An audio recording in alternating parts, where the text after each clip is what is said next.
네, 기도 감사합니다. 오늘 기독교 신학 강좌 제8강 하나님을 아는 지식이라는 주제를 가지고 여러분과 함께 또 은혜를 나누겠습니다. 오늘 본문 말씀은 요한복음 17장 3절의 말씀입니다. 우리 함께 읽도록 하겠습니다. 영생은 오직 한 분이신 참 하나님을 알고 또 아버지께서 보내신 예수 그리스도를 아는 것입니다. 자, 오늘 주제가 하나님을 아는 지식입니다. 여러분, 만약 여러분들에게 A4 용지를 한 장 드리고 그 A4 용지에다가 하나님에 대해서 한번 기록해 보십시오. 내가 아는 하나님을 한번 A4 용지에다 한번 써보십시오 라고 한다면 여러분은 그 A4 용지에 얼마만큼 쓰실 수가 있겠습니까? 많은 분들이 꽉꽉 채워서 쓰실 줄로 믿습니다. 그런데 사실 저희가 실제적으로 하나님에 대해서 한번 써보십시오 라고 하면은 몇 줄을 쓰다 보면은 더 이상 쓰기가 어려워지는 것이 사실 우리들의 또 현실적인 모습이기도 합니다. 한국 교회가 사실 사회로부터 여러 가지 비판 그리고 안 좋은 소리를 많이 듣습니다. 그 여러 모습들 중에 또 한국 교회에 영향을 끼친 그런 신학, 번영 신학이라고도 하죠. 이제 그런 번영 신학의 영향으로 인해서 한국 교회의 어떤 물질, 재정 이런 물질적인 축복이 하나님의 축복이고 또 신앙이 물질과 물질의 부를 증가시킨다라고 하는 그런 번영 신학이 교회에 한국 교회에 많이 투영되고 있습니다. 그러다 보니까 교회에서 신앙생활을 하는 그리고 교회가 한국 교회 많은 사회로부터 어떤 자신들의 물질을 축적하는 것 그리고 자신들의 복 그리고 자신들이 잘 사는 것에서만 집중하는 그런 모습을 보이고 있다라고 하는 그 비판을 듣게 됩니다. 그래서 긍정의 힘이나 잘 되는 나 이런 책들이 많은 신앙인들에게 베스트셀러가 되고 있기도 합니다. 어느 순간부터 자기 만족과 성취를 위한 그런 종교 그런 인간 중심적인 종교의 모습이 우리 교회 안에 나타나고 있습니다. 또 그뿐만 아니라 일부 교회 또 일부 목사들의 그런 일탈, 자기 왕국을 세우려고 하는 그래서 누구 목사님의 교회라고 하는 이 교회가 하나님의 교회가 아니라 누구 목사님의 교회 라고 하는 그런 자기 왕국을 세우려고 하는 여러 가지 모습들도 나타나기도 합니다. 그런 모습들을 보면은 하나님이 중심이 되는 교회인가 아니면은 사람이 중심이 되는 교회인가 라는 질문을 던지게 됩니다. 하나님은 우리가 필요할 때 달려와서 문제를 해결해 주는 어떤 하나님이 오히려 종이 되어버린 그런 시대가 또 우리가 살고 있는 교회의 모습들 속에 나타나고 있는 것이 현실이기도 합니다. 도널드 맥컬로우는 이렇게 이야기를 했습니다. 이런 사람들에게 하나님은 원하는 것들을 가질 수 있도록 도와주는 자신의 안락을 위한 신이 되어버렸다. 자신의 안락을 위한 신. 나의 편의와 나의 풍요와 나의 안전을 위해서 하나님이 필요한 그런 신앙의 모습이 오늘날의 우리들의 모습 속에 나타나고 있습니다. 그래서 왜 이런 모습이 나타나고 있을까? 왜 교회가 여러 가지 그런 번영 신학과 같은 그런 어떻게 보면은 기독교 본질과는 멀은 그런 신앙에 물들어 버리고 그리고 교회가 여러 가지 사회로부터 비판을 듣게 되는가? 그 여러 이유들을 이렇게도 이야기합니다. 현대 세속 사회 인간 중심주의가 그대로 교회 안에 들어왔다. 아니면은 삶이 너무 각박하기 때문에 그래서 문제를 해결해 주는 하나님을 더욱더 바라보게 되었기 때문이다. 아니면 자본주의 사회 속에서 성공하는 것은 가시적인 어떤 물질적인 것으로 측정하기 때문에 그런 자본주의가 또 교회 안에 들어왔기 때문이다. 여러 가지 이유를 댑니다. 그런데 정말로 이렇게 교회가 왜 온전한 모습으로 그리고 온전한 신앙 위에서 정말 모든 이들에게 존경받고 또 인정받는 그런 교회로 서지 못하는가? 그 근본적인 이유를 그 원인을 이렇게 말할 수 있을 것 같습니다. 신자들이 하나님을 아는 지식이 결핍되어 있거나 하나님을 잘못 알고 있기 때문이다. 하나님을 아는 지식이 결핍되어 있거나 아니면은 하나님을 잘못 알고 있기 때문이다. 예. 하나님의 숲을 거닐다라는 책의 저자 칩 잉그램 목사님은요, 믿는 사람으로서 그리고 교회로서 우리가 하는 행동들은 하나님에 대해 우리가 실제로 어떻게 생각하고 있는지를 분명하게 보여주는 것이다. 우리 신자들의 삶을 통해서 나타나는 그 행함이 하나님을 어떻게 생각하고 있는지를 드러내는 것이다 라는 것입니다. 다시 말해서 우리는 우리가 알고 있는, 내가 믿고 있는 그 하나님의 신앙의 기초에서 살아가고 있기 때문에 나의 행동은 하나님에 대해서 내가 어떻게 하나님을 생각하느냐에 따라서 나의 행동이 나타난다는 것입니다. 그런데 문제는 하나님에 대해서 어떻게 아는가라는 것, 그런 알에 대한 부족함뿐만 아니라 하나님을 아는 것에 무관심한 것이 더 문제라는 겁니다. 이 땅의 그리스도인들은 하나님을 알려고 노력하는 것보다는 자신의 필요를 알고 그것을 채우려고 하는데 더 관심을 기울이고 있다는 겁니다. 자기의 만족적인 찬양 집회나 아니면은 그런 축복 대성회 이런 것을 통해서 자기가 자기의 것을 채우려고, 그리고 자신의 필요를 채우려고 하는 데는 열심을 내지만 하나님을 알아가려고 하는 데는 열심을 내지 못하고 있는 것이 이런 여러 가지 교회에 나타나고 있는 부정적인 모습들의 근본적인 원인이다라고 말할 수가 있습니다. 하나님에 대한 지식의 결핍은 필연적으로 하나님 중심에서 인간 중심적인 신앙으로 그렇게 변질되어 갈 수밖에 없는 것입니다. 그렇다면 하나님을 아는 것이 중요한 이유가 무엇인가? 하나님을 아는 것이 왜 중요한가? 그리스도인들에게 가장 중요한 문제인 영생의 핵심이 하나님을 아는 것이기 때문이다. 요한복음 17장 3절에 이렇게 이야기하고 있습니다. 예수님은 영생이 오직 한 분이신 참 하나님을 알고 또 아버지께서 보내신 예수 그리스도를 아는 것이다 라고 선언하고 있습니다. 영생이라는 것은 하나님을 알고 예수 그리스도를 아는 것이 영생이다. 그래서 하나님을 아는 것이 중요하다는 겁니다. 자, 두 번째로 하나님이 우리에게 가장 원하시는 것이 하나님을 아는 것이기 때문이다. 하나님을 모르기에 종교생활이나 사회생활이나 하나님의 뜻과는 무관하게 자기 방식대로 이끌어간다. 하나님을 아는 것이 하나님 우리에게 원하는 것이 하나님을 아는 것입니다. 그런데 우리는 하나님을 알기보다는 그냥 내가 아는 대로, 내가 들은 대로 그렇게 살아가고 있는 모습이 우리들 안에 나타나고 있습니다. 말로만 하나님을 섬긴다고 하면서 실제로 자기 생각대로 하는 것, 그것은 하나님을 아는, 그리고 크리스찬의 그런 그 모습에 아니다라는 것을 말하고 있습니다. 다음, 하나님은 우리가 가장 최고로 추구해야 할 것이 하나님에 대한 지식이라고 선포를 하신다. 예레미야 9장 23절 24절 말씀을 우리 한번 같이 읽어보겠습니다. 나 주가 말한다. 지혜 있는 사람은 자기의 지혜를 자랑하지 말아라. 용사는 자기의 힘을 자랑하지 말아라. 부자는 자기의 재산을 자랑하지 말아라.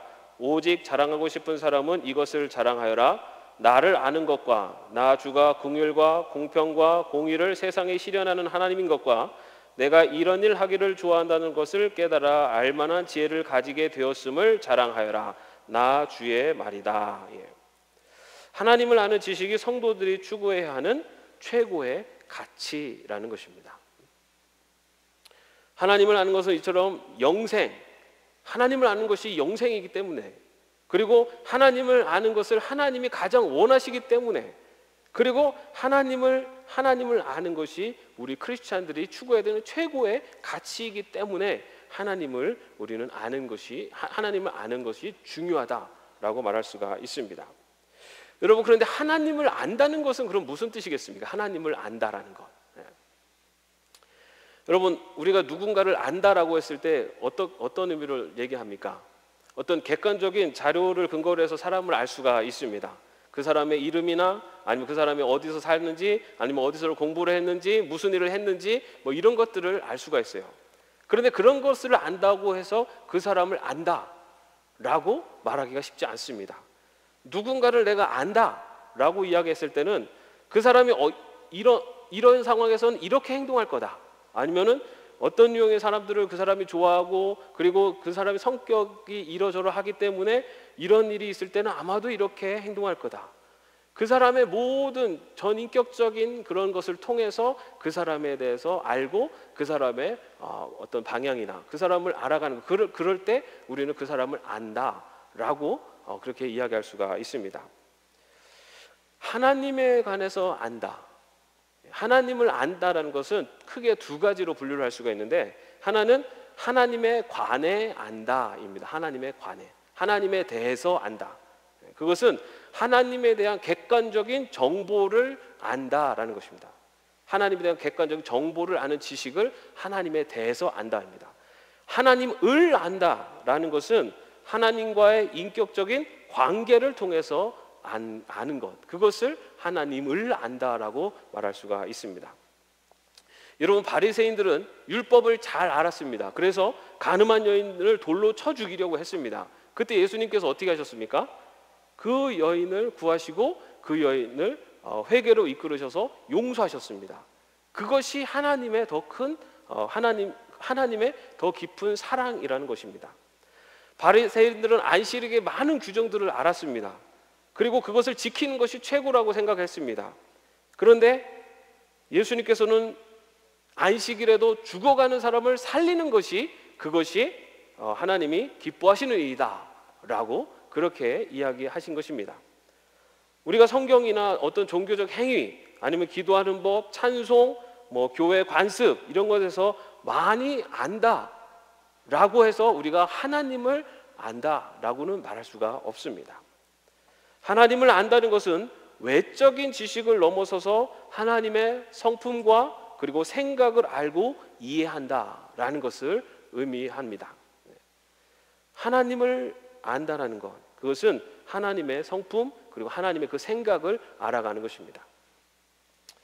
그런데 여러분, 하나님을 아는 것, 그렇게 하나님의 성품과 생각을 알아가는 것, 하나님을 아는 것에 앞서서 먼저 하나님에 대해서 아는 것부터 시작해야 합니다. 하나님이 어떤 분이신지, 이슬람의 신과 힌두교의 신과 하나님이 어떻게 다른지, 아니면은 하나님이 이 수많은 신 중에 한 분이신지, 아니면 하나님께서 우리가 스스로 노력하면 하나님에게 이룰 수 있는지, 이런 하나님이 선한 신과 악한 신의 어떤 그런 그 사이에서 투쟁하고 있는 분이신지, 우리가 하나님에 대해서 그런 객관적인 지식을 알아갈 필요가 있다는 거죠. 그것이 먼저 필요하다는 겁니다.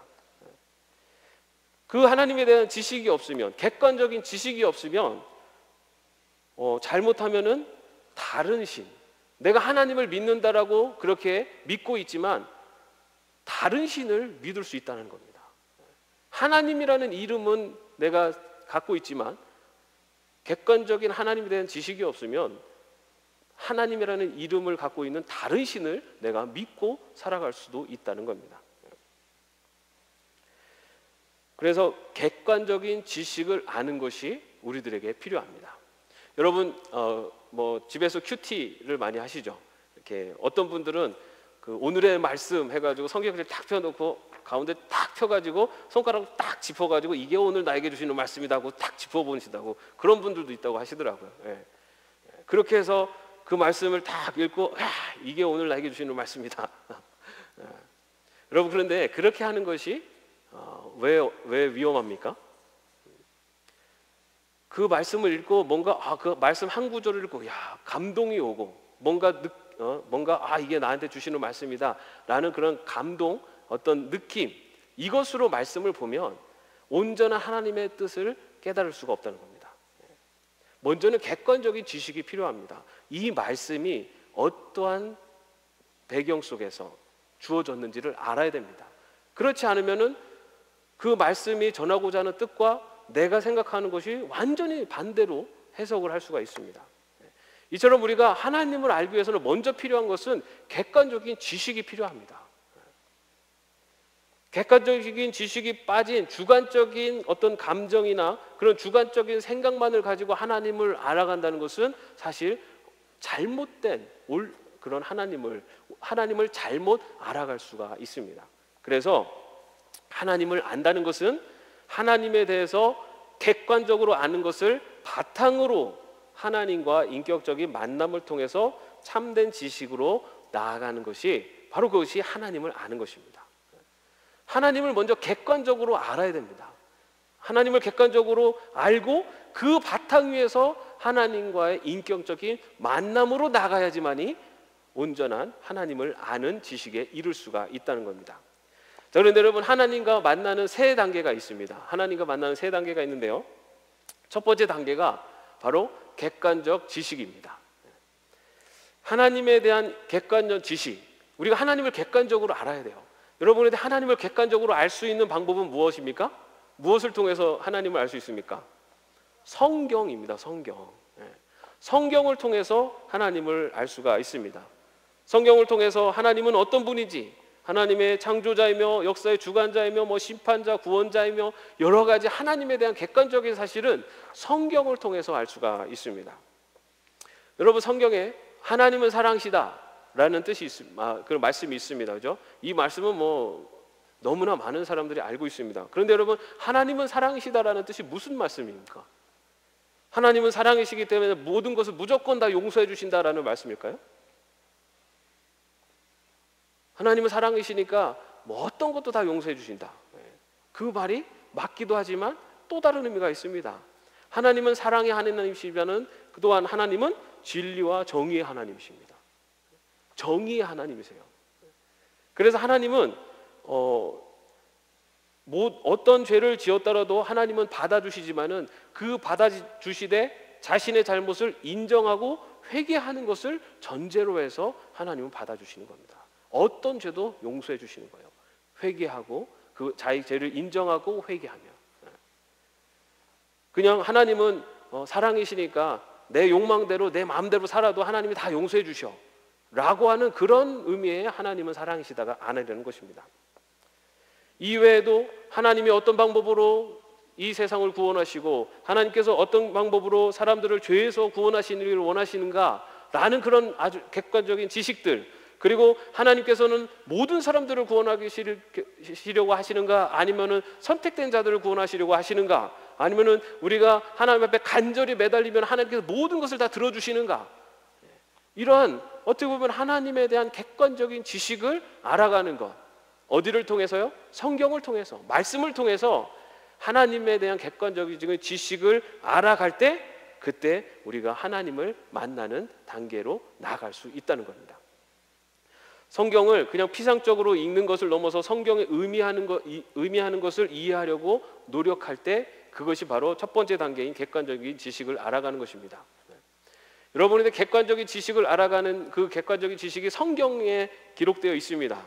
그런데 여러분, 우리 믿는 백성들이, 성도들이 사실 성경을 가까이 하는 것이 참 부족합니다.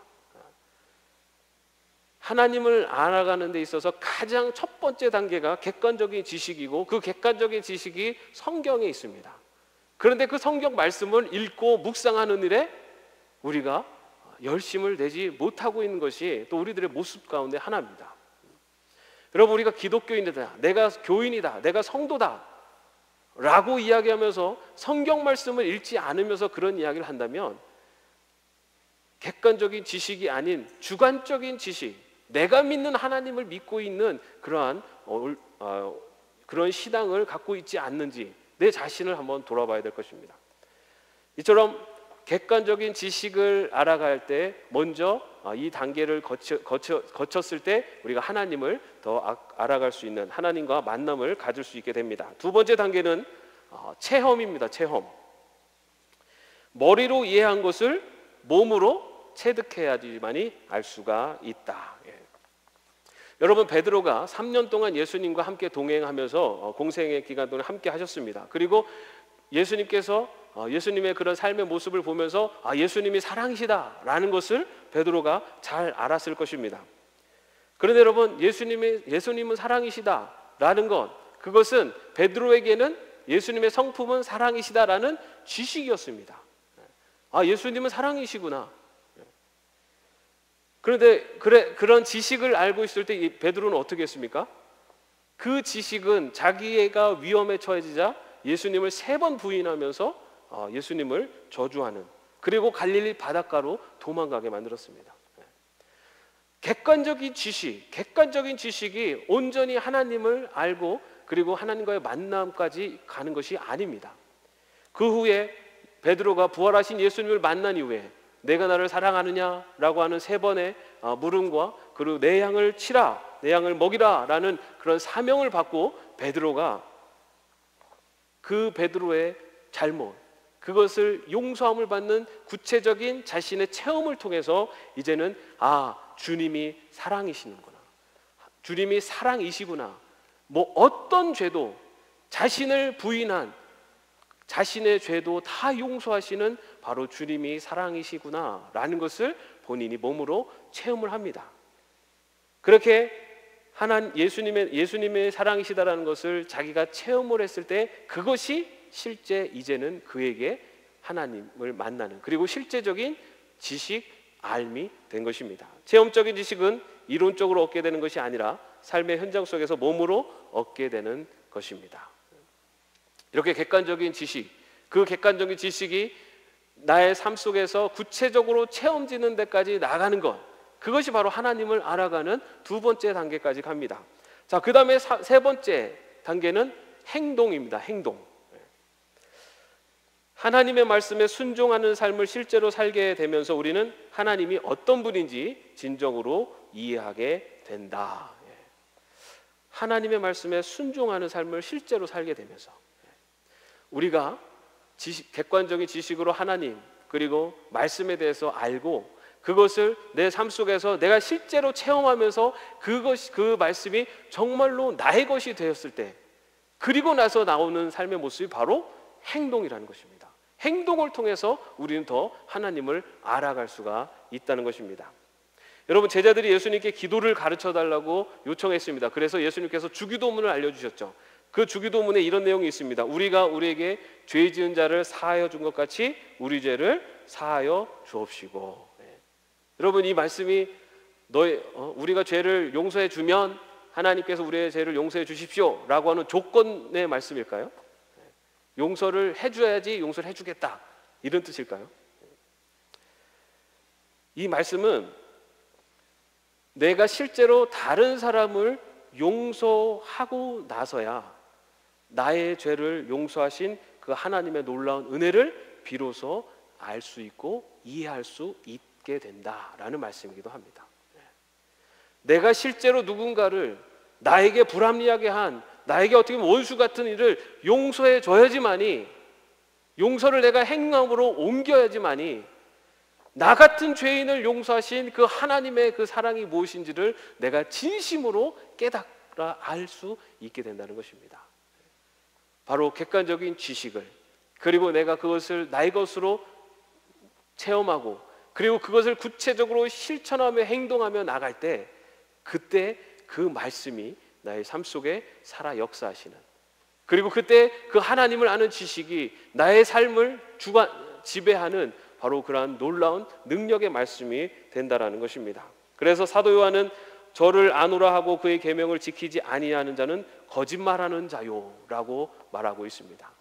하나님을 안다고 내가 교회를 다니고 내가 신앙인이라고 아무리 말을 하고 내가 아무리 많은 지식이 있어도 그 지식 그리고 그 많은 하나님에 대한 지식과 내가 알고 있는 것들이 나의 삶 속에, 내 가슴 속에서 체험되어지고 그리고 내 삶이 내 손과 발이 되어서 움직이고 행함으로 그것이 실천되어져야지만이 그 지식이 나에게 살아있는 지식으로 나의 삶 속 나를 변화시키고 이끌어 간다는 것, 그것이 바로 하나님을 아는 지식이라는 것입니다.